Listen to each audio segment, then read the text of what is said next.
Hi friends, welcome back to another episode of Generation Tech. My name is Alan. Today we'll be continuing our Clone Wars history series. We're in the second year of the war, 21 BBY. In our last episode, we covered the nefarious deeds of Dr. Nuvo Vinti, an extremely dangerous scientist working for the Confederacy of Independent Systems. The Doctor has reanimated the deadly Blue Shadow virus and attempted to spread the disease across the galaxy. Thanks to the heroic actions of a small Republic task force, they managed to foil this evil Separatist plot. Chapter 2. The Battle of Ryloth. In many ways, Ryloth was like the Poland of the Star Wars galaxy, full of good, hard-working people, but constantly being exploited and turned into a battlefield by its much more powerful neighbors. Of Ryloth have suffered due to their lack of resources and industries on their world. This was due to the general roughness of their planet. Ryloth was covered in diverse biomes, ranging from jungles to deserts, giant valleys nestled in between active volcanoes. At its equator, a massive forest circumvented the planet, and was full of some of the largest and nastiest predators you could imagine, many of them roaming around in giant packs and swarms. Combine that with deadly storms and terrifying winds, it's not surprising that most Twi'leks lived underground in caves. Despite joining the Republic as early as 10,000 years before the Battle of Yavin, Ryloth's close proximity to Hutt space and far distance from the core Republic worlds meant that it was constantly being exploited by the Hutt criminal cartels.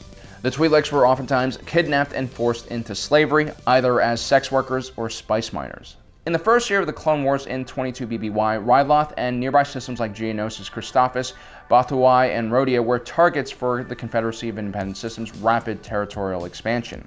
Ryloth was one of the first planets occupied during the war, and we talk in depth about it in our first year of the Clone Wars history series. But let's do a quick recap of what happened. Because of Ryloth's extreme location at the very end of the Gamorrean trade route, the majority of Republic Navy resources were directed to worlds that were closer to the core of the galaxy. Ryloth only had a small detachment of clones, along with the Jedi General Ima-Gundy. The Republic forces there were allied with Cham Syndulla and his Twi'lek resistance, and they were under siege by a large Separatist droid army under the command of Techno-Union Emir Wat Tambor. The Separatists had blockaded the planet and were slowly starving the local populace. You see, Ryloth had very limited agricultural production, and it imported most of its food, medicine, and other basic goods. Its only exports were real spice and slaves. Ultimately, the Republic garrison was overrun, and Jedi General Ima-Gundy and all of his forces were slaughtered. But their sacrifice was not in vain, as their last stand allowed the Twi'lek resistance to evacuate the area, along with a considerable amount of Twi'lek civilians. Republic blockade runners also had managed to bring emergency supplies to the Twi'leks, allowing them to survive a bit longer. With the last pocket of Republic forces destroyed, Separatist forces occupied the planet and maintained a blockade over Ryloth. Wat Tambor, a member of the Separatist High Council, oversaw the occupation from the capital city of Lesu.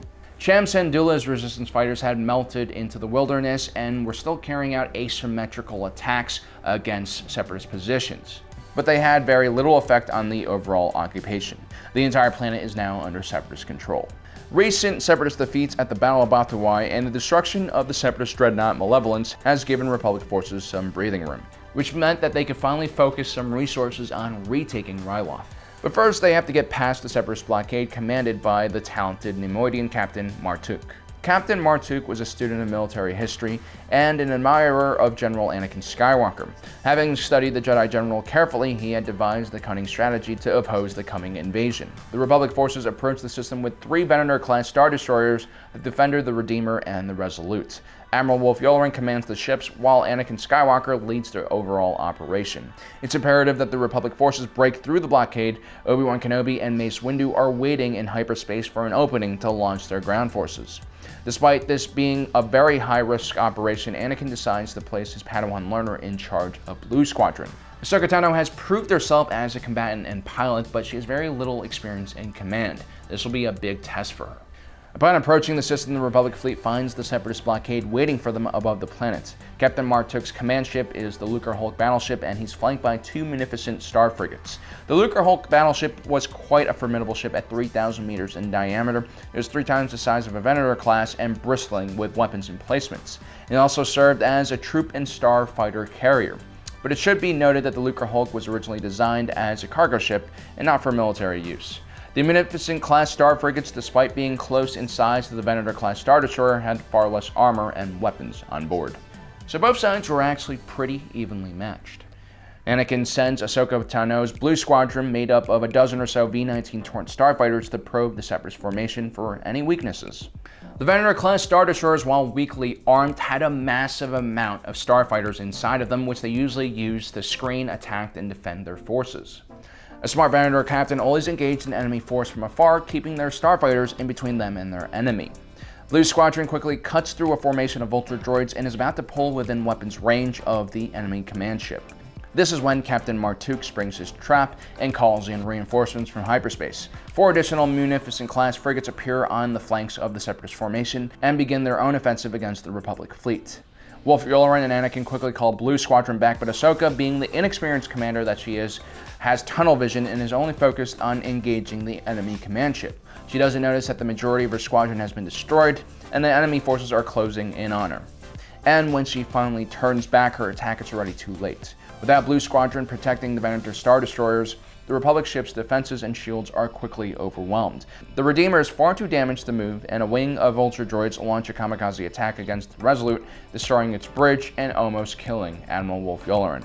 The Republic forces are forced to retreat. It's a devastating defeat, but the Republic forces aren't completely done yet. Ahsoka is reprimanded by Anakin for disobeying orders, but he also recognizes that a part of her rebellious spirit mostly came from his own teachings. Instead of removing her from command, though, Anakin gives Ahsoka full command of the next invasion, which is really the last thing you would expect.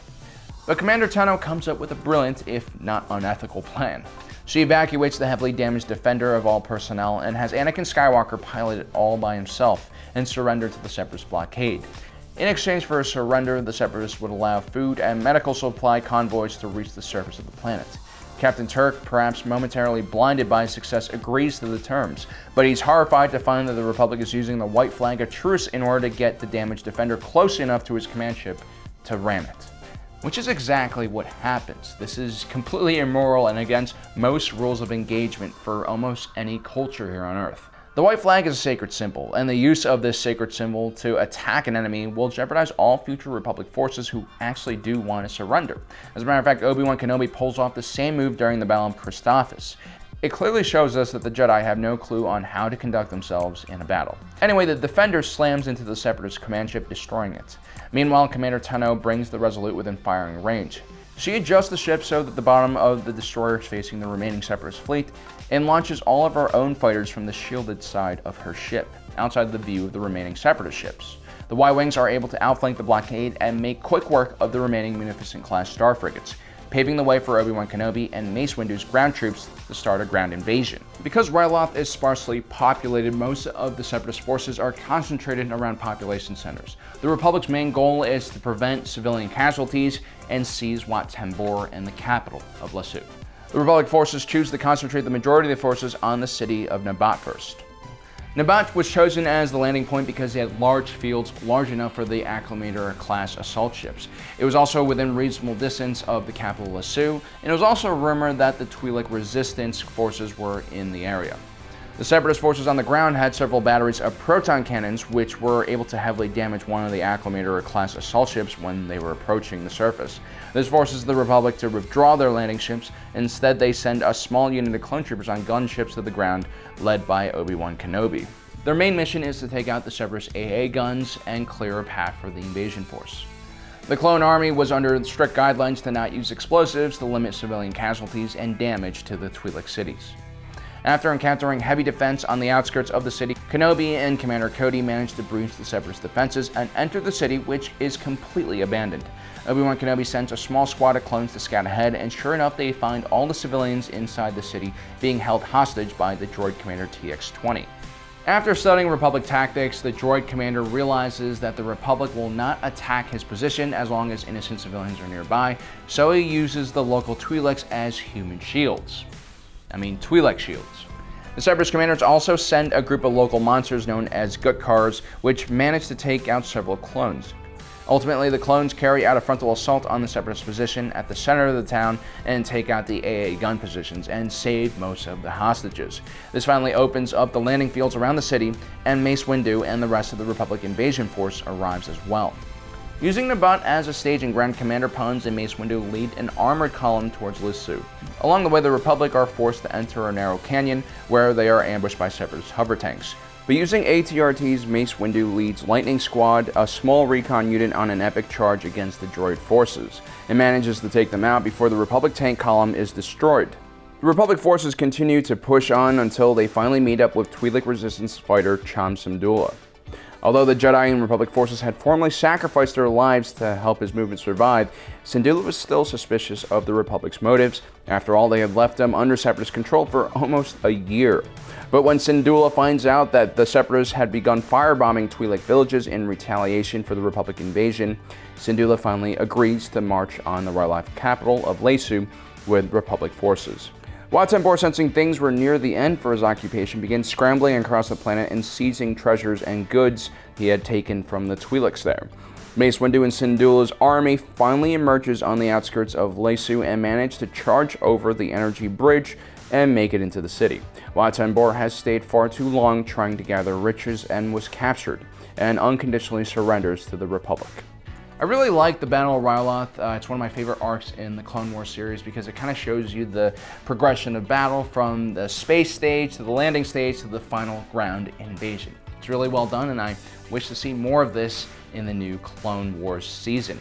Anyway, guys, don't forget to subscribe and hit that notification button below so you don't miss out on the rest of our Clone Wars history series. Thanks for joining us today. If you're watching this, you are Generation Tech.